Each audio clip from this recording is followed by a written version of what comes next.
Bom dia a todos, meu nome é Leonardo Zucarato Ferreira. Vamos continuar mais uma aula do nosso curso de Raízes do Brasil. E dessa vez teremos aqui uma aula bastante extensa, creio que a mais importante do curso,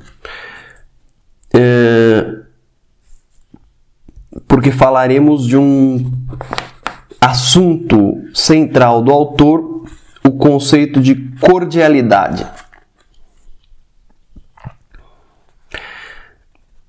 Então vamos começar.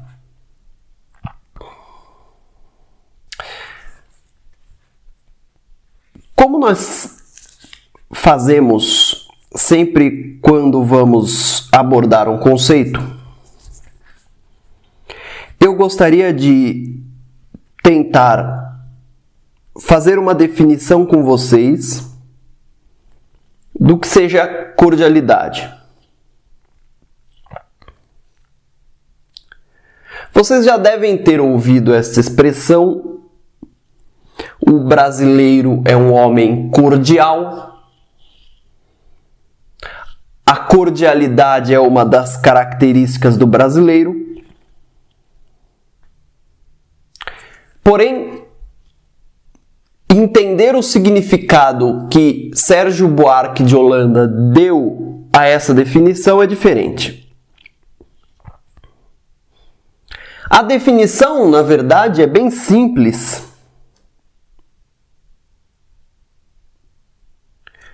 Algumas pessoas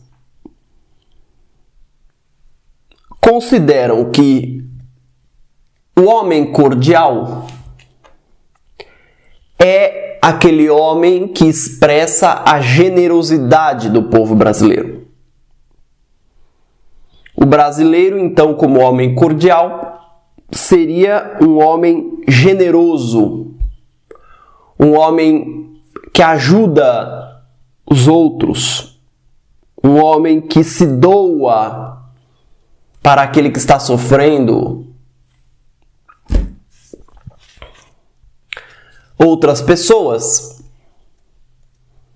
associam a ideia de cordialidade à nossa hospitalidade, dizendo que somos pessoas que recebem, por exemplo, muito bem os estrangeiros, que em nenhum lugar do mundo os estrangeiros são tratados como são tratados os nossos estrangeiros. Há ainda aqueles que vão dizer que cordialidade está ligada à facilidade como nos relacionamos com as pessoas. A nossa alegria, a nossa espontaneidade, ao nosso samba, ao nosso carnaval, à maneira aberta com que lidamos com a vida, ao nosso sorriso que nunca sai da nossa cara, e coisas como essa. Por fim, haverá aqueles que associaram a cordialidade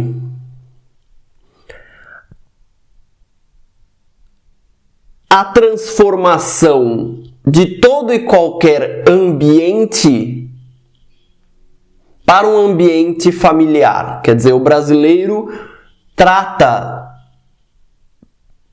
todo o ambiente, mesmo aquele mais impessoal possível, trata como se estivesse na cozinha de sua casa.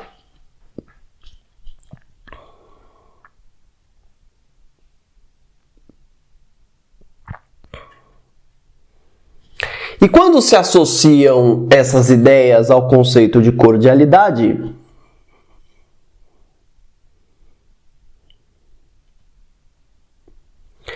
cria-se um estereótipo do brasileiro que é reproduzido até em novelas, na televisão toda hora, mas que não é o conceito utilizado pelo autor.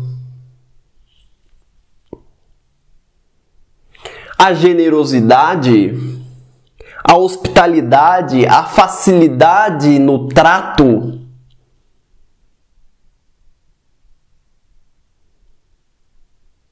Este ambiente familiar que tentamos produzir em todos os locais onde vamos, no máximo poderiam ser algumas expressões da nossa cordialidade, mas não é toda ela. A cordialidade não é a nossa generosidade ou nossa hospitalidade. Muito menos em nós. Nossa hospitalidade, por exemplo, representaria uma manifestação de boas maneiras ou de civilidade.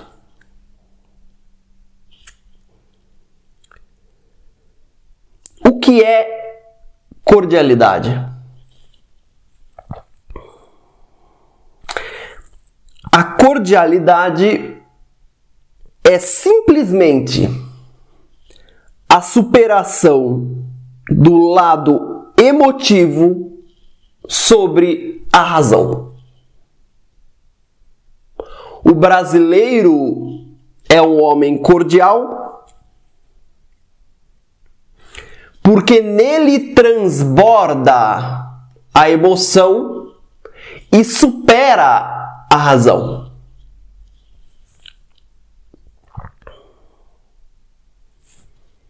A cordialidade é a vitória dos nossos instintos sobre a nossa razão.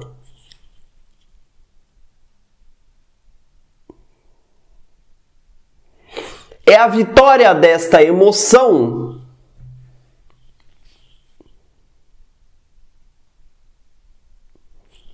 que ocorre por quê? Porque somos incapazes de nos relacionar de forma impessoal. Afastar a frieza do tratamento impessoal é demonstração de nossa cordialidade.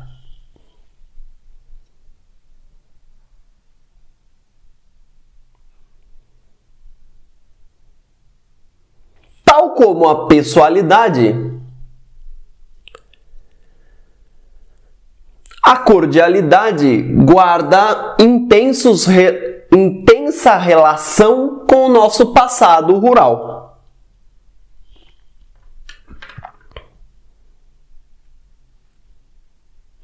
Porque se é a cordialidade a superação da emoção sobre a razão, é certo que nós nos relacionamos com base em nossas emoções dentro da nossa família. E se pensarmos que na época colonial a família representada pelos senhores, pelos escravos, era um microcosmos, era tudo que nós tínhamos, é natural que nós tenhamos aprendido que nossas emoções poderiam legitimamente vencer nossa razão. Por quê?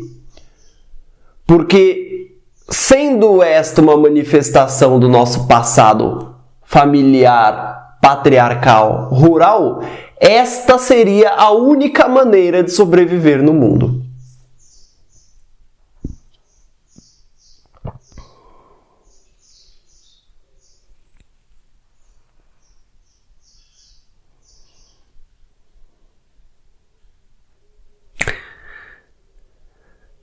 O autor ressalta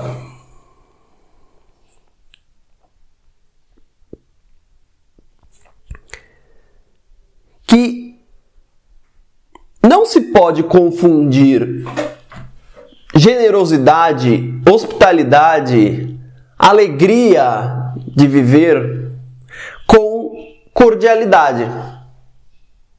Porque se a cordialidade, como voltamos a repetir, é a superação da nossa emoção sobre nossa razão,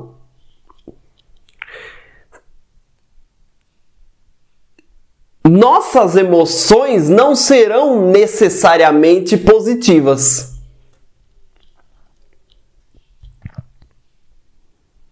O que eu estou dizendo é que se o brasileiro é capaz de amar sem limites, porque não é limitado pela razão, ele é também capaz de odiar sem limites.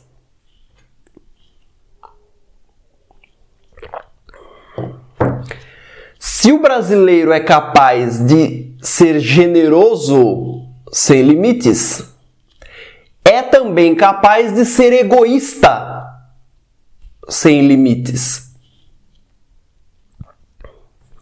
Isso faz do povo brasileiro um povo extremamente instável. Um povo conduzido pelas emoções é um povo instável. É um povo em ebulição. É um grande barril de pólvora que pode explodir a qualquer momento e às vezes explode.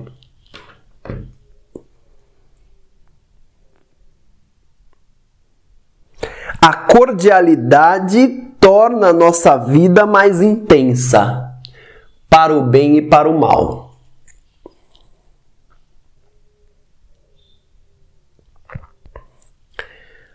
A verdadeira oposição à cordialidade é uma palavrinha chamada polidez.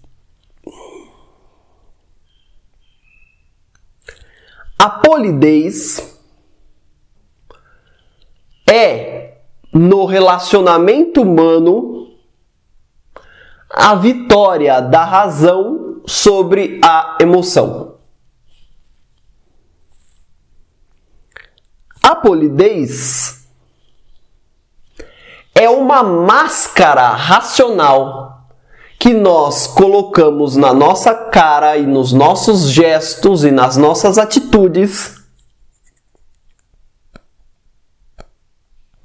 para evitar praticar ações que gostaríamos de praticar ou para praticar ações que não gostaríamos de praticar, mas que são necessárias para a boa convivência.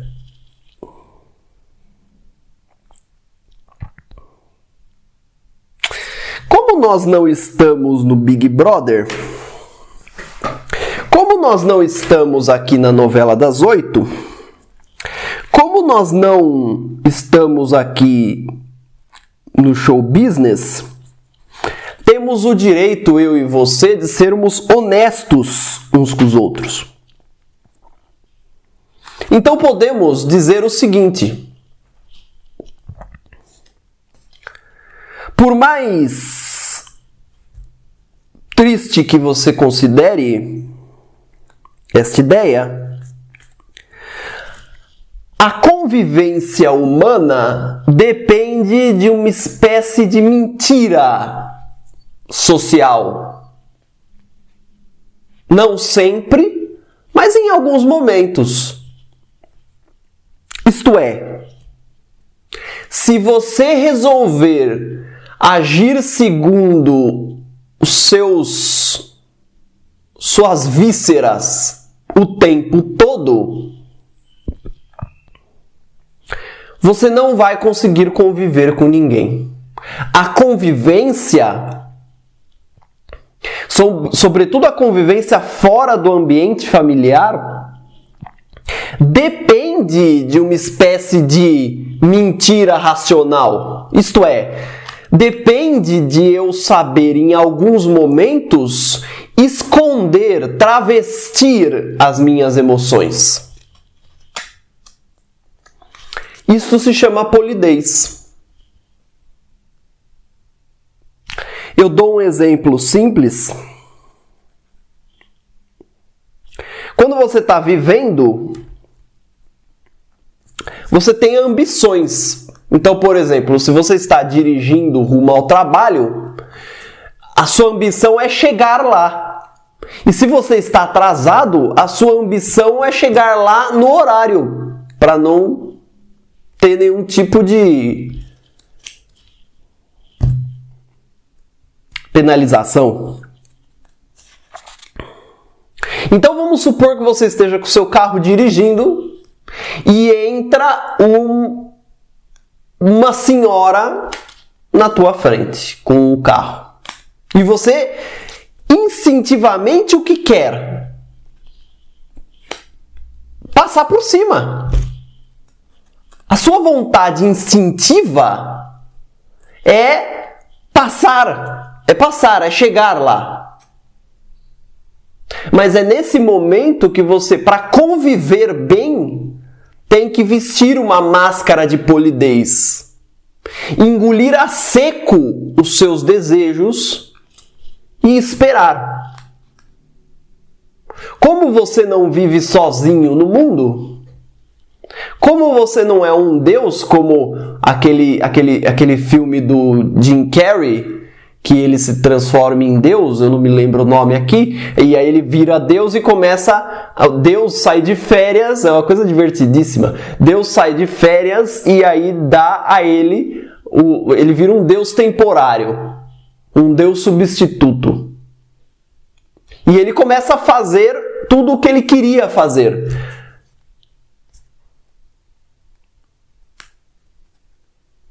Eu acho engraçado, só um parênteses, né, nesse filme, tem uma hora que Deus vai sair... Não, Deus sai de férias no final do filme. Eu não sei como é que o Jim Carrey vira Deus, mas eu sei que no final do filme, Deus aí sai de férias. E o Jim Carrey fala pra ele assim, pô, mas Deus não pode sair de férias. Aí o ator que faz Deus fala assim, como Deus não pode sair de férias? Você não conhece, você não sabe, você nunca ouviu falar da Idade Média? Mas enfim, como nós não somos deuses, como nós não vivemos sozinho, como nós vivemos com nossos companheiros aqui na Terra, né? Com as nossas, né? Com os outros seres humanos. Então, em determinados momentos da convivência, nós somos obrigados a vestir sobre a pele uma máscara de polidez, fingindo certas reações para não entrar em confronto sempre com aqueles com os quais nos relacionamos.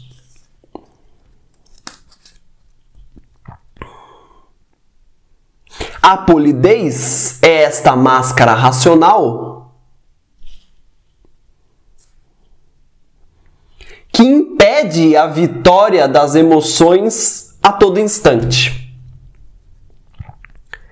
A polidez torna a vida mais segura, mais previsível.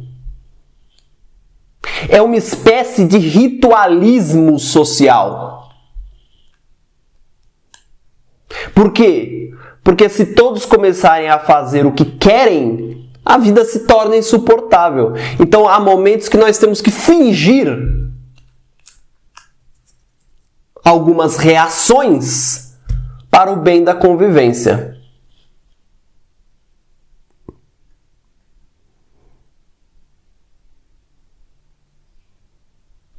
Só que aqui a polidez é derrotada, porque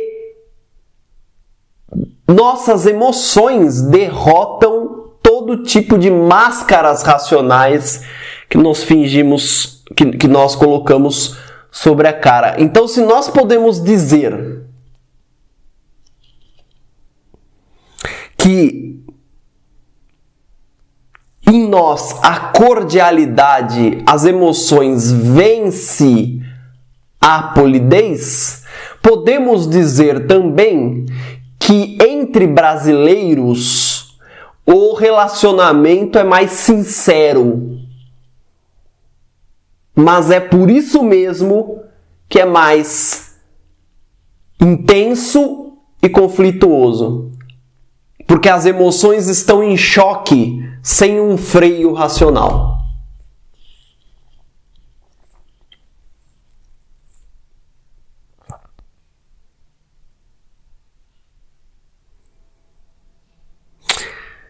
A vontade de amar, de odiar, de desprezar, vence qualquer norma abstrata de comportamento. A derrota da polidez representa a vitória do indivíduo. E aqui nós remetemos essa aula a algumas aulas passadas, quando falamos do personalismo brasileiro.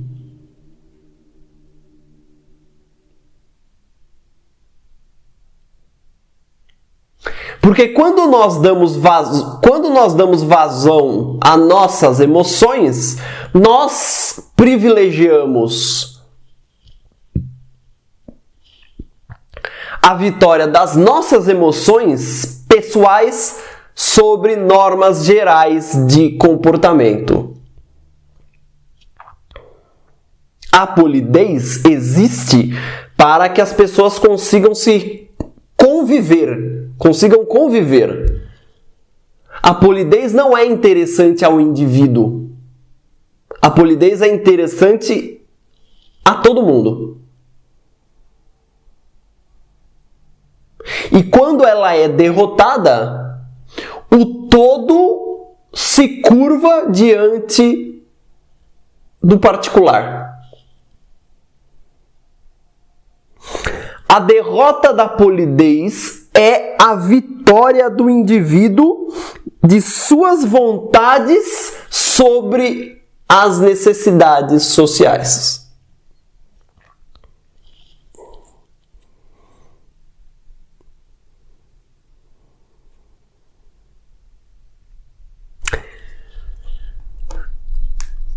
A falta de capacidade de sermos polidos torna muito difícil nossa convivência com autoridades.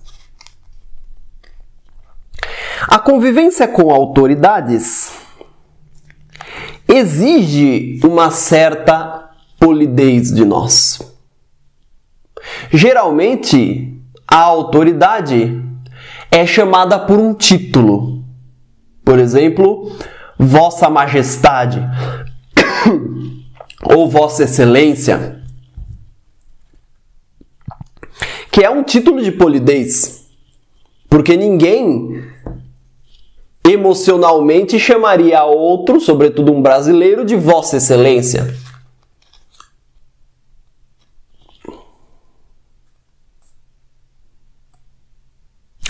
Quando lidamos com autoridades e com aquele que está hierarquicamente sobre nós,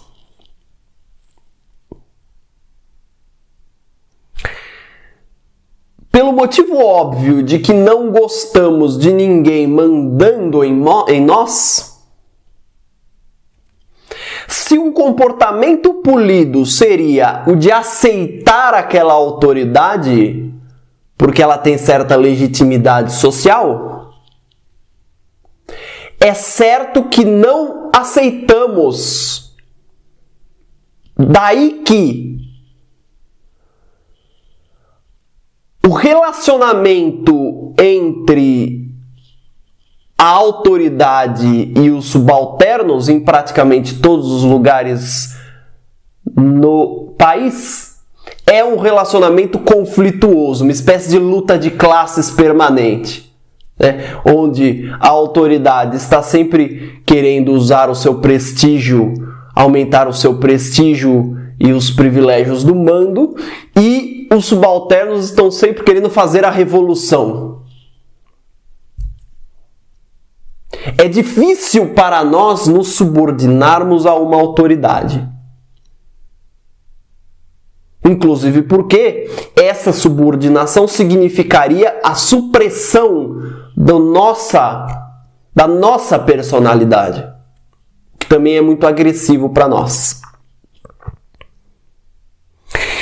E também porque a falta de polidez, a vitória da cordialidade sobre a polidez, faz com que nós não consigamos fingir nossa repulsa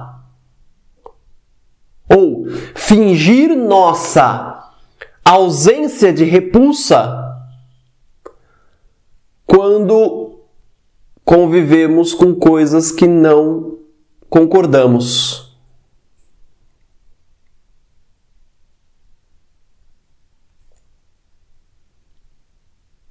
Não gostamos e não aceitamos ser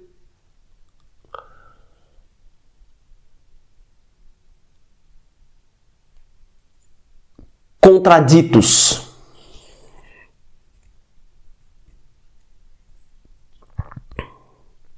Como é de se esperar,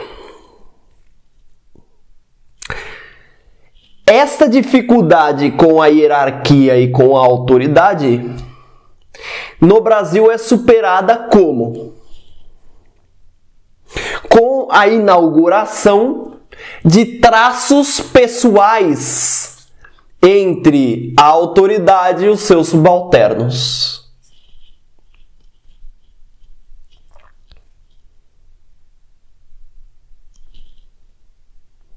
Então, transformando o ambiente num ambiente familiar e dando-nos a chance de nos relacionarmos como pessoa e não um tratamento impessoal, aí então, somos capazes de uma obediência às vezes cega às autoridades.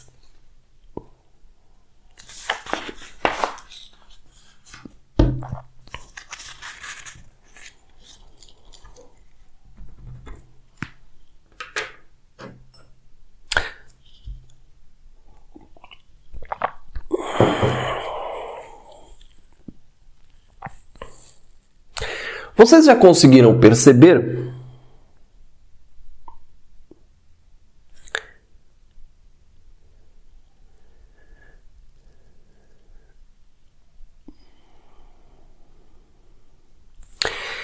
que no Brasil o respeito é substituído pela intimidade? Quando você vai tentar explicar isso para um estrangeiro, é difícil dele entender, viu? Significa o seguinte: o que para outros povos significa respeito, no Brasil é intimidade. Quer dizer, a intimidade é o avaliador da conexão entre pessoas. Deixa eu ver se eu consigo explicar isso melhor ainda.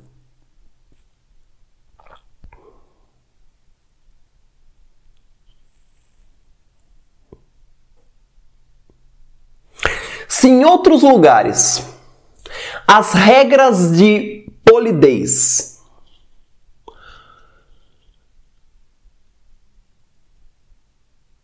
representam a ponte entre as pessoas, se as regras racionais de polidez proporcionam uma convivência pacífica entre as pessoas, no Brasil, estas regras são substituídas pela intimidade.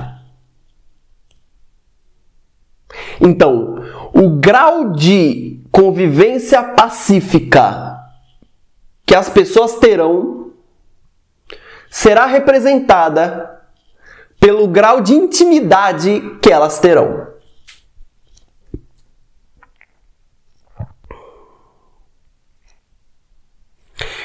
Então, se existir algum estrangeiro assistindo a esta aula, saiba: se algum dia você estiver se relacionando com um brasileiro e ele começar a contar sua própria vida para você, saiba que ele te respeita.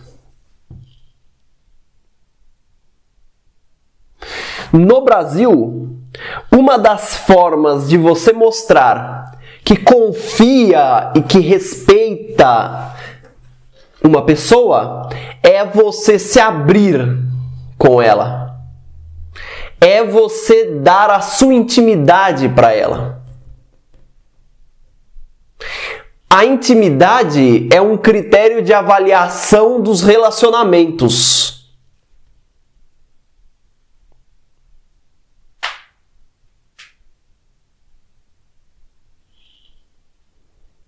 O brasileiro nunca vai dizer que gosta de você. Ele vai contar a vida dele para você. O brasileiro nunca vai dizer que confia em você. Ele vai contar a própria vida para você. Esse desejo que o brasileiro tem de se tornar íntimo é o desejo que o brasileiro tem de atrair tudo que é de fora para seu eu particular.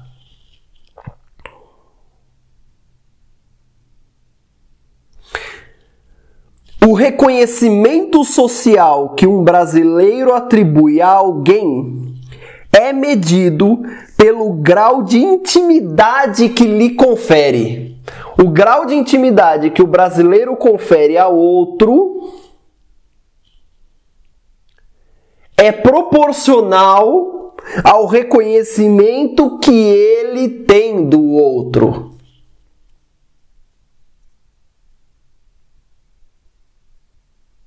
A atribuição de algum reconhecimento é feita no Brasil dando ao indivíduo reconhecido intimidade a respeito de quem?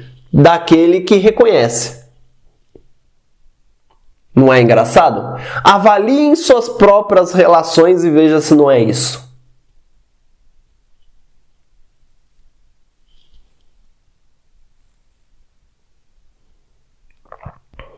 Esse tipo de comportamento faz parte do tempo quando o respeito estava ligado ao pertencimento a algum círculo familiar.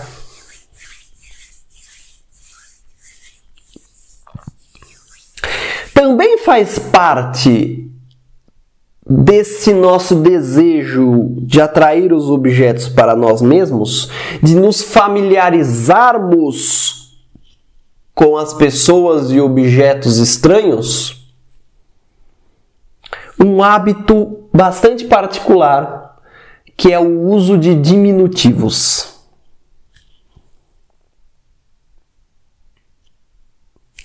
Usamos diminutivos às palavras. Isso é um hábito bem brasileiro, bem particular. O uso de diminutivos tem algumas funções na cultura brasileira. A principal é dar um achego, uma aproximação pessoal às coisas. Os nomes das coisas são gerais, mas os diminutivos são atribuídos por nós. Somos nós que atribuímos diminutivos não a tudo, mas àquilo que queremos ser íntimos.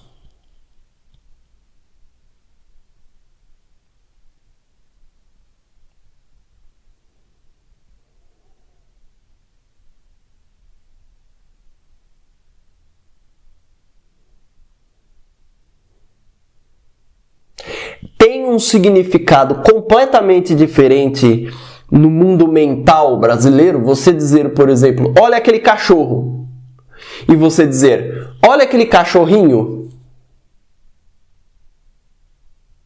Tem um sabor, uma doçura especial o uso de diminutivos.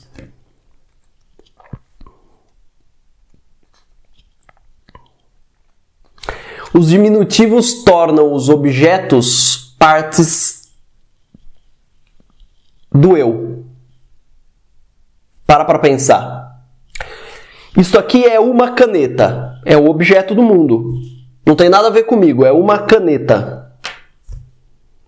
Agora, quando eu falo que esta é a minha canetinha, quem colocou este inha depois da palavra caneta? Fui eu. Então, eu me aproprio do objeto usando o diminutivo. Entenderam? Esse é o truque do diminutivo. O diminutivo não é dado a todas as palavras. É dado por mim a algumas palavras que me interessam.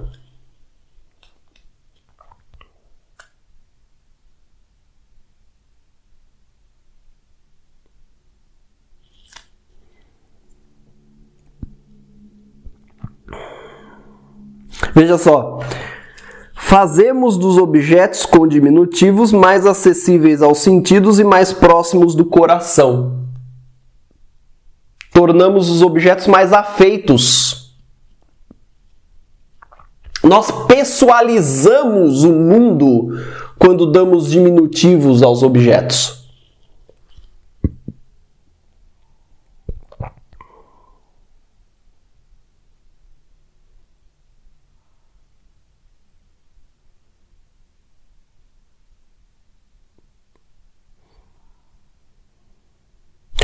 Pelo contrário, a objetividade e a impessoalidade na fala é agressivo e ofensivo para o brasileiro.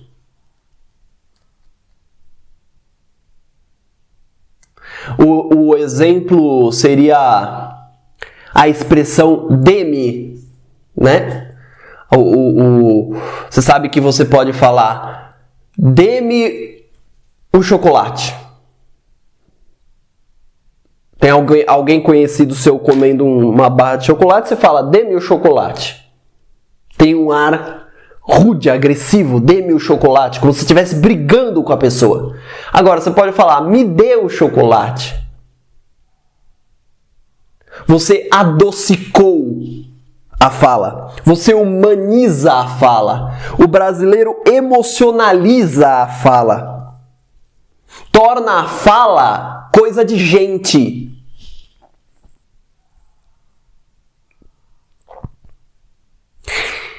O uso de diminutivos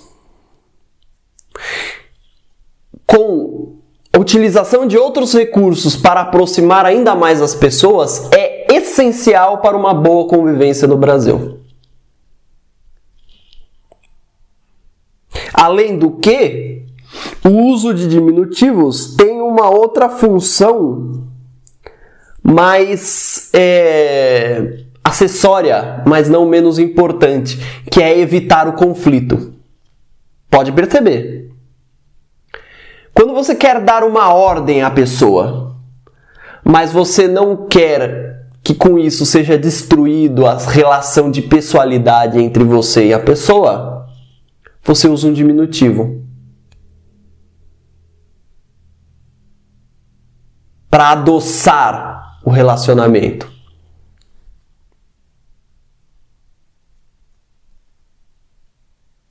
Então você diz: faz um favorzinho para mim? Faz um favorzinho para mim? Pega aquele negócio ali, ó. Faz um favorzinho para mim, faz. Não é bem familiar? Não é bem aconchegante? Não é como a sua mamãe falava com você? Não é nossa cultura bem familiar, bem patriarcal? Bem emocionalizada? quando você fala, faz um favorzinho para mim, você não está realmente pedindo um favor, você está dando uma ordem. E todo brasileiro entende que está dando uma ordem. Você pode falar, pegue aquela caixa para mim. Você está sendo rude. Mas você pode falar, faz um favorzinho para mim, você pode pegar aquela caixa? Olha o tom da voz. Todo mundo entende que você está mandando, pega aquela caixa, mas você está sendo ameno. Pega aquela caixinha para mim, faz um favorzinho. Usando diminutivos para quê? Para ao mesmo tempo dar a ordem e evitar o conflito. Como se você estivesse dizendo, olha, eu estou mandando você pegar aquela caixa, mas eu ainda te considero um ser humano. Você é uma pessoa, você é um indivíduo. Então, eu não estou... Então, para fins da fala, eu estou te pedindo. E você faz se você quiser. Eu reconheço a sua individualidade, a sua autoridade, como é a minha. Mas é claro que todo brasileiro entende que não está pedindo, está mandando. E aí o estrangeiro ouve, faz um favorzinho para mim, e ele fala, agora não dá. E aí o rude é ele. Porque ele não entende que isso não é um pedido, é uma ordem.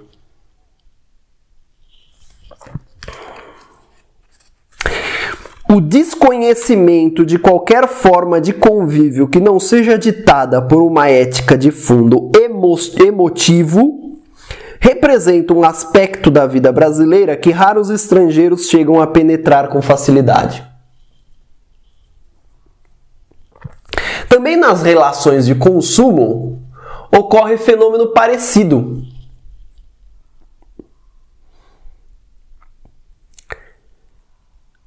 Quando você, como empresário, por exemplo, uma das missões de um homem de negócios é a chamada fidelização do cliente. E no Brasil, você sabe o que significa fidelizar o cliente? Significa tornar o consumidor, que é algo impessoal, torná-lo um amigo. Então você dá um presente para ele e só para ele. Você cumprimenta ele no aniversário dele. Você o torna um amigo. E quando você faz isso, você o fideliza. Por quê?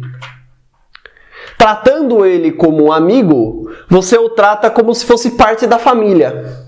E quando você coloca o consumidor dentro do seu ambiente familiar, o consumidor se vê numa posição de ter que respeitar uma fidelização. É engraçado esse movimento que ocorre, porque quando o consumidor ele é tratado como um amigo, um irmão, alguém da família, ele, consumidor, pela cultura absorvida por ele e pela sua sociedade, se obriga a se fidelizar.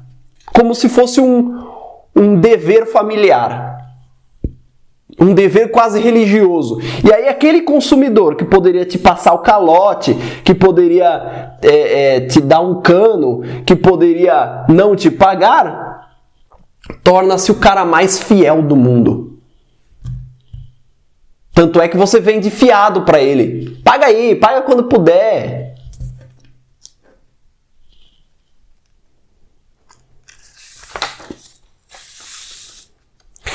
Muitas vezes,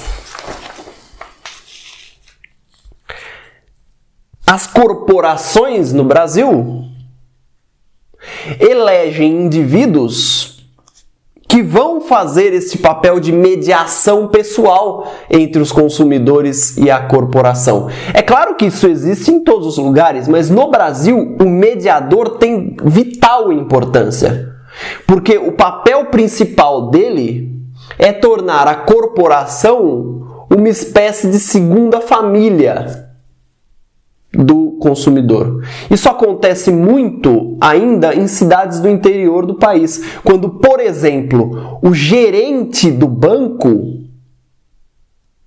o qual você o trata como se fosse o seu tio, o seu irmão, né? Chama ele pelo nome, você pergunta como estão as filhas dele, aquela coisa. Esse cara tem muito mais autoridade do que qualquer outro no banco. Porque você o conhece e ele te conhece. Então vocês já estão percebendo uma coisa interessante.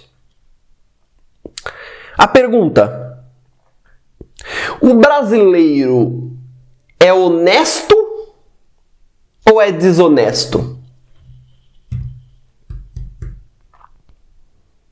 Pergunta simples. O brasileiro é honesto ou é desonesto? Resposta: os dois. O que as pessoas não entendem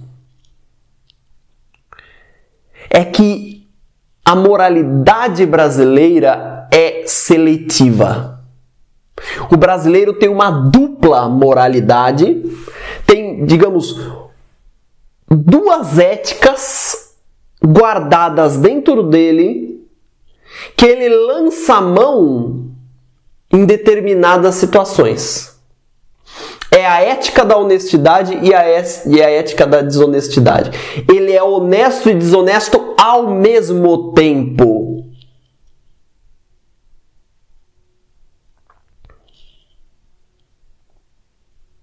E aqui a conclusão é óbvia.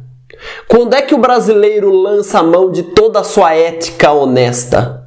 Quando ele está se relacionando entre amigos, parceiros, parentes, vizinhos, conhecidos, entre pessoas, entre alguéms, entre indivíduos íntimos.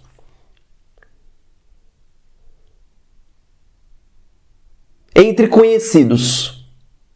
E para quem o brasileiro é honesto? Para os ninguéms, para os cidadãos, para os impessoais, para os não conhecidos, para os não da família. Para o nada, né? Para tudo aquilo que é impessoal. Para tudo aquilo que não é gente como a gente. Aí o brasileiro é desonesto.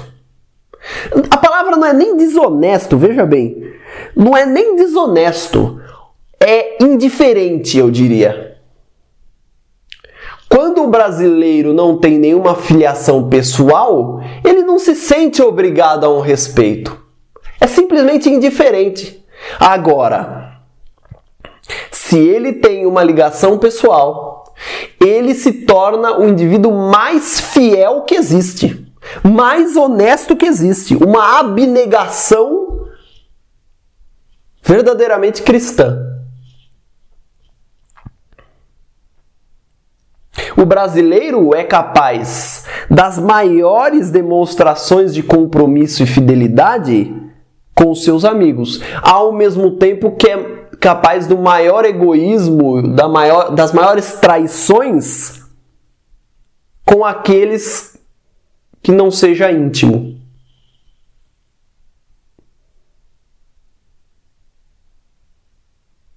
O mesmo brasileiro, vocês já repararam, o mesmo brasileiro que suja as ruas impessoais é aquele que trata a sua aparência e a sua casa como se fosse um brilho. Você entra na casa dos brasileiros, em geral, a casa dos brasileiros é extremamente limpa e organizada. Ele trata aquilo lá como se fosse uma pérola. É o mesmo que desrespeita as leis, que muitas vezes suja as ruas. É o mesmo. É o mesmo. Porque ele usa dois critérios diferentes. Ele não é nem desonesto nem honesto.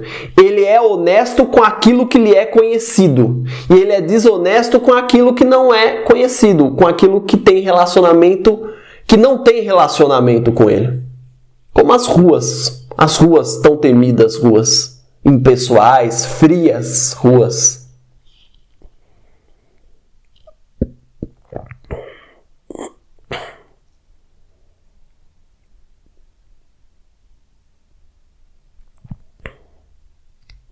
Para terminar,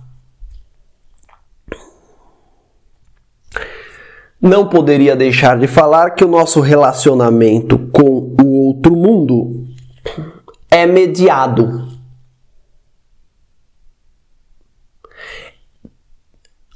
O nosso relacionamento com Deus, por exemplo, tem que ter um mediador.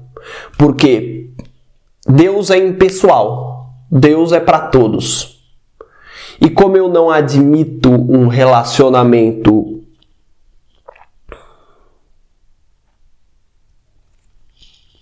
impessoal, os religiosos brasileiros, os crentes brasileiros, aqueles que creem em Deus, precisam colocar no meio da sua crença um dado de pessoalidade. No caso do catolicismo, isto fica muito claro com a figura dos santos. O santo é a figura pessoal que vai mediar, vai intermediar o relacionamento entre o brasileiro e Deus. Isso sem falar com o hábito de dizer que Deus é brasileiro, que também já é uma forma de aproximar Deus de nós. Deus é brasileiro e torce para o Flamengo. O santo, no catolicismo brasileiro, tão presente, é tão poderoso quanto Deus. Ele é capaz de mudar o curso. O santo é o nosso compadre pessoal, não é? É aquele para quem a gente apela quando nós queremos um milagre. Tem até santos, tem santos de diversos tipos e especialidades, né? Santos especialistas.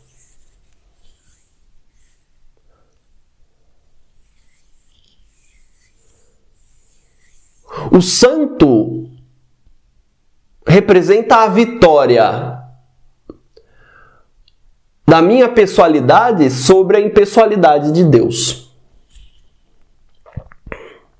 E o prestígio do milagre, sabe o milagre que você liga a televisão às vezes e vê algumas igrejas falando que, olha, comprem aqui a roupinha, como é que é? Sei lá, a água de não sei o que vai curar tudo e o caramba 4. Então, o milagre é a ruptura da ordem pessoal divina em nome de alguma conveniência particular que é sua. O prestígio do milagre tem a ver com a vontade que o brasileiro tem de fazer triunfar sua individualidade sobre o todo. Para pensar. Deus tem um plano para o mundo, certo? Um programa, né? Então tudo o que acontece está dentro do plano de Deus. Então, de repente, você conhece um parente muito próximo que teve câncer. E você pode se resignar e simplesmente dizer o seguinte: não, Deus tem um plano que é impessoal e, infelizmente, o câncer desse meu amigo está dentro do programa de Deus. Mas não, você apela para o milagre. E o milagre é o quê? É um pedido pessoal que você faz para alterar o plano de Deus. E o milagre é tão cantado nas igrejas brasileiras, porque entre o plano abstrato e impessoal de Deus e o benefício pessoal concreto que nós queremos ter com a religião, nós ficamos com o segundo. E aí os santos se tornam os nossos personals religiosos. Personal trainer do divino. Nosso assistente pessoal com Deus. No caso dos evangélicos, a intermediação pessoal é feita pelo pastor. Né? Ele faz essa conexão. Isso, vocês já entenderam. O ponto aqui, eu não estou discutindo religião. Não estou querendo saber se quem acredita em Deus não acredita, se está certo ou não. Essa discussão não me interessa. A discussão que eu estou fazendo é: a cultura brasileira exige que entre o brasileiro e Deus, que é um ser impessoal, exista um elo de pessoalidade.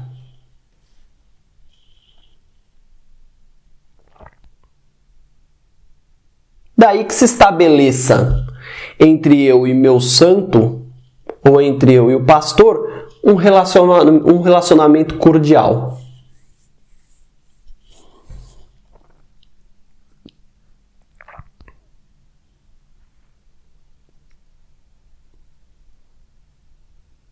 Por fim, o autor dirá, com uma boa sacada, que se a religião serviu como base moral de uma rigorosa e seletiva cultura social, no Brasil isso foi muito flexibilizado. Porque como o brasileiro não gosta de se subordinar a métodos e a planos abstratos, na prática, ele dispensou a ritualística religiosa, ele dispensou justamente a polidez da religião, o formalismo que toda religião tem, os ritos, né? Toda aquela parte...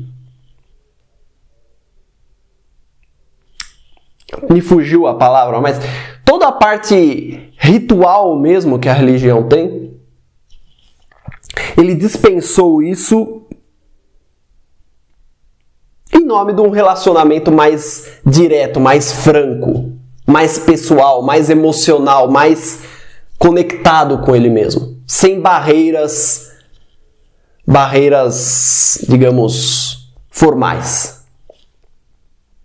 E daí que a religiosidade não foi capaz de dar um fundamento ético sólido à sociedade, tanto quanto em outros locais.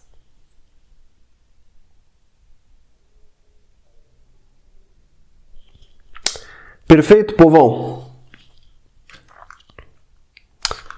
Já acabou.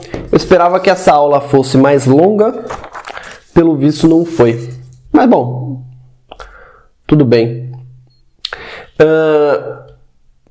Vou ficar por aqui. Na próxima aula a gente se vê. Tô achando que a próxima aula será a última, tá? Mas enfim. Muito obrigado a todos. Até a próxima. Na próxima aula a gente se vê. Muito obrigado.